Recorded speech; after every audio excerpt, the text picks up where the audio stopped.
Why this keeps happening. This ancient wisdom explains your real-life patterns. Have you ever noticed how many videos claim to reveal your past life through Buddhist numerology or birth year calculations?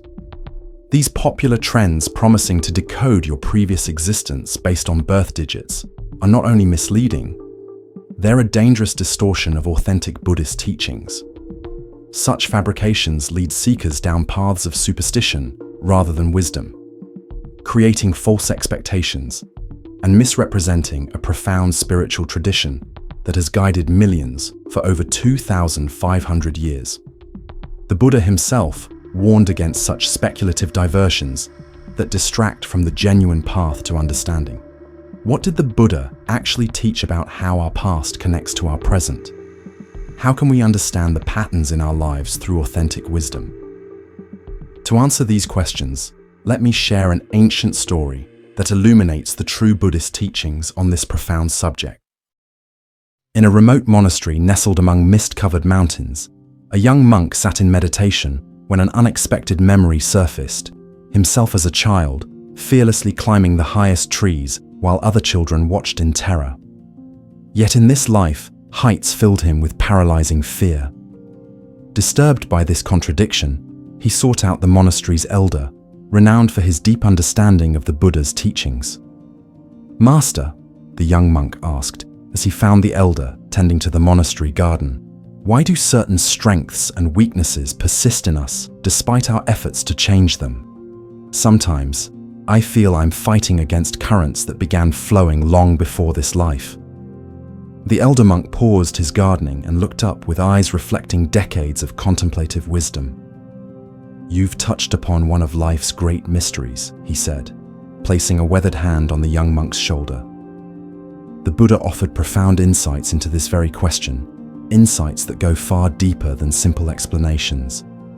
The elder gestured toward a stone bench beneath a flowering plum tree. "Let me share with you 3 teachings from the Buddha that illuminate these mysteries, teachings about karma, tendencies, and mindfulness that have guided practitioners for thousands of years. Through them, you'll better understand both your fear of heights and your natural affinity for certain practices." The 3 Buddhist insights into past and present.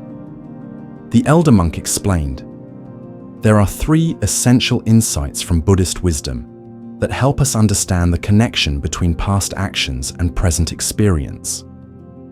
The first is the law of karma. The second is the nature of samskaras, or habitual tendencies. And the third is the transformative power of mindful awareness."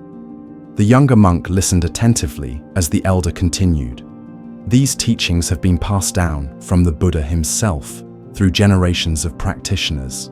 When properly understood, they reveal not just why we face certain challenges, but how we can transform them into opportunities for awakening." Sitting beneath a flowering tree in the monastery courtyard, the elder monk began to explain, "Karma is often misunderstood in the modern world. It is not fate or predestination, but rather the natural law of cause and effect operating across time. The Buddha taught that our intentional actions create imprints that shape future experiences." The young monk asked, "But how can we know which past actions have created our present circumstances?" The elder replied, "Rather than speculating about specific past lives, the Buddha encouraged us to observe the patterns in our present experience. These patterns reveal the general nature of our past actions far more reliably than any numerical calculation could. For example," the elder continued, "if you find yourself repeatedly facing situations where trust is broken, this suggests past actions involving dishonesty. If you naturally attract teaching opportunities, this likely reflects past efforts to share knowledge with others. These patterns tell us more about our past actions than any external system of divination." The young monk reflected on this teaching, recognizing patterns in his own life that suddenly made more sense. The elder noticed his contemplation and said, "The second insight concerns our samskaras, the deep mental and emotional tendencies we have developed through repeated actions across many lifetimes. Think of samskaras as rivers that have carved channels in the landscape of your mind, the elder explained. Water naturally follows these established pathways. Similarly, our thoughts, emotions, and behaviors tend to follow patterns established by past repetition. Some of these channels serve our awakening, while others lead to suffering. The young monk nodded thoughtfully and asked, "How do these tendencies manifest in our daily life?" The elder smiled and replied, "They appear as your natural inclinations, what comes easily to you without training, what you're drawn to without explanation, and what challenges persist despite your best efforts." For instance, the elder continued, some practitioners find compassion meditation effortless, as if remembering rather than learning something new. Others naturally understand complex philosophical concepts that confuse their fellow students. These are not random talents, but cultivated tendencies carried forward from previous efforts. The elder paused to let these words sink in before adding, "However, we must be careful not to use these teachings to categorize or limit ourselves or others. The Buddha taught that all tendencies are impermanent and can be transformed through present awareness and effort." The young monk considered this wisdom, seeing how it explained both his natural affinity for meditation and his persistent struggle with impatience. "What then is the third insight?" he asked. "The third insight," the elder replied, "is the transformative power of mindful awareness in the present moment."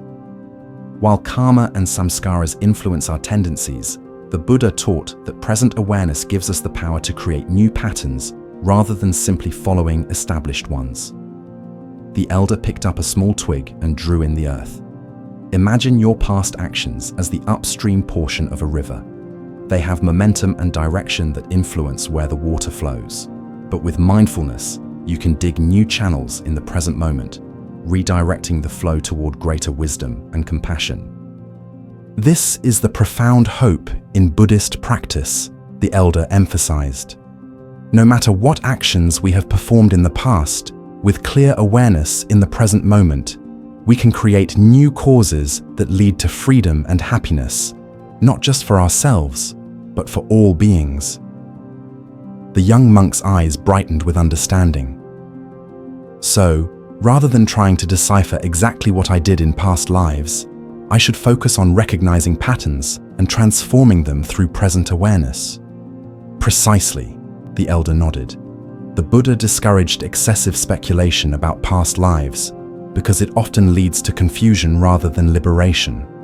He taught the importance of understanding general patterns and principles rather than seeking specific details about previous existences. Applying Buddhist wisdom to understand patterns. The elder monk rose and walked to a small stream running through the monastery garden. "Now let me show you how to apply these 3 insights practically in your daily life." There are 3 methods the Buddha taught for working with the influences of past actions.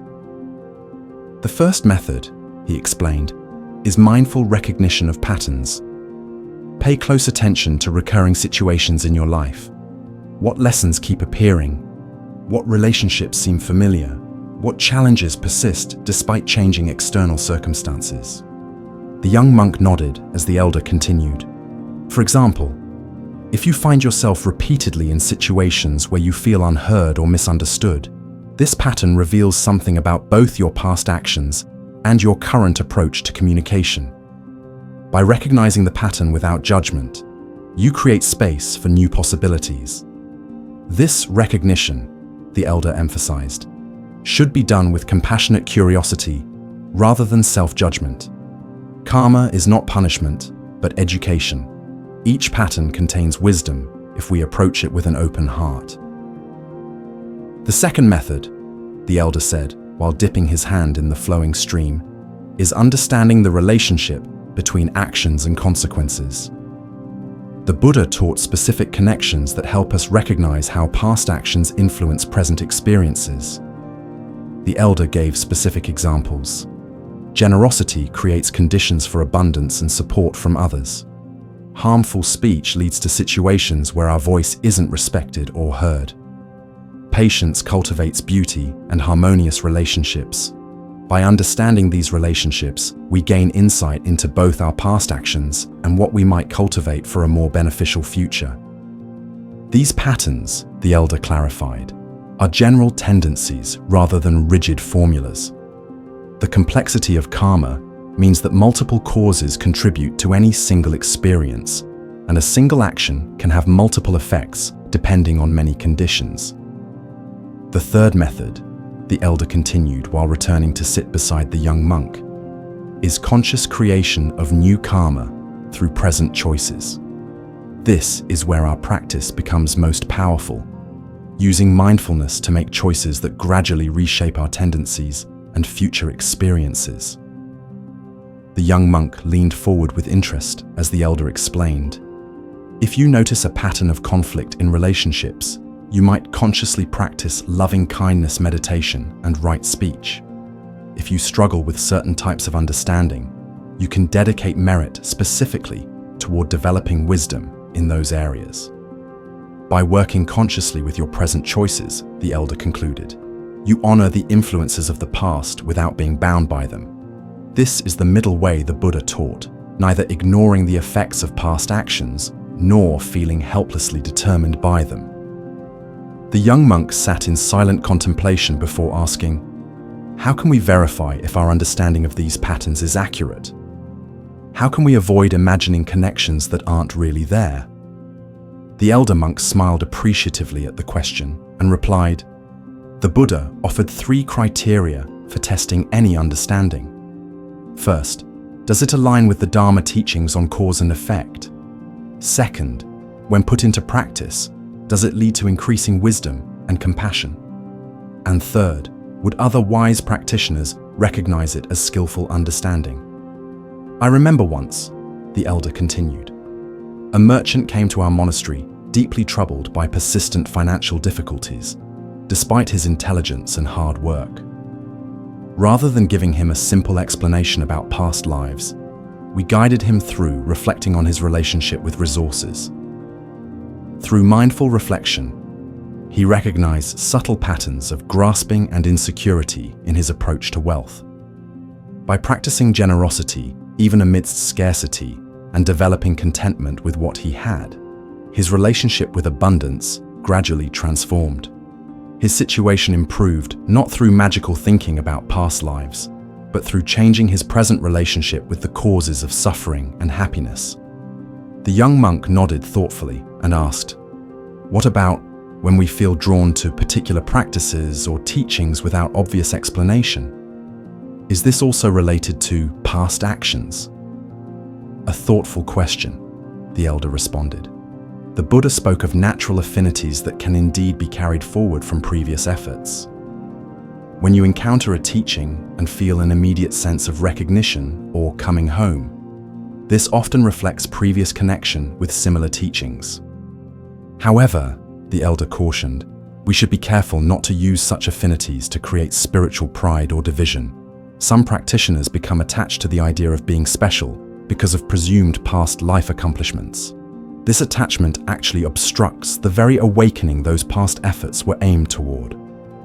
The elder monk looked at the setting sun and concluded, remember that the purpose of understanding karma is not to explain everything about ourselves through the past, but to take wise responsibility for creating causes of happiness in the present. The Buddha taught that excessive speculation about past lives can become a thicket of views that entangles rather than liberates. Instead, the elder advised, use the understanding of patterns to develop gratitude for the positive tendencies you've inherited from your own past efforts, compassion for the challenges that reflect past unskillful actions, and diligence in creating beneficial causes for yourself and all beings going forward. The young monk bowed deeply to his teacher, saying, thank you for these profound teachings. I will reflect on the patterns in my life with new understanding and focus my practice on creating wholesome causes in the present moment. The elder monk placed his hand on the younger monk's shoulder and said, remember that the ultimate purpose of these teachings is not to explain yourself through the past, but to liberate yourself in the present. The Buddha taught that understanding karma should lead not to fatalism, but to empowerment, recognizing that every present choice creates causes for future experiences. As we close this ancient teaching, we invite you to reflect on the patterns in your own life with fresh perspective. Apply the 3 insights we've explored. Understand the law of karma, connecting actions with results. Recognize your habitual tendencies developed over time, and cultivate the mindful awareness that can transform both. Rather than focusing on specific details of past lives, consider the general patterns that reveal the nature of your past actions, the relationships that repeatedly arise, the opportunities that naturally come your way, the challenges that persistently reappear despite changing circumstances. By practicing mindful recognition of patterns, understanding the relationship between actions and consequences, and consciously creating new karma through present choices, you align yourself with this timeless Buddhist wisdom. Your journey through countless lifetimes continues with each mindful choice you make today. The elder monk's final words to his student echo across time to us. The greatest freedom comes not from knowing who you were, but from understanding how you create who you are becoming with each present choice. Your past actions have influenced your current tendencies, but your mindful awareness in this moment determines your path forward. As you continue on your path of self-discovery, may the authentic wisdom of Buddhist teachings illuminate your journey through this lifetime. Remember that understanding karma provides not just insight into patterns from the past, but the profound opportunity to create more wholesome conditions for the future, for yourself and all beings. Thank you for joining us in this exploration of Buddhist wisdom on past actions and present life. Until our paths cross again, may you walk in mindfulness and peace.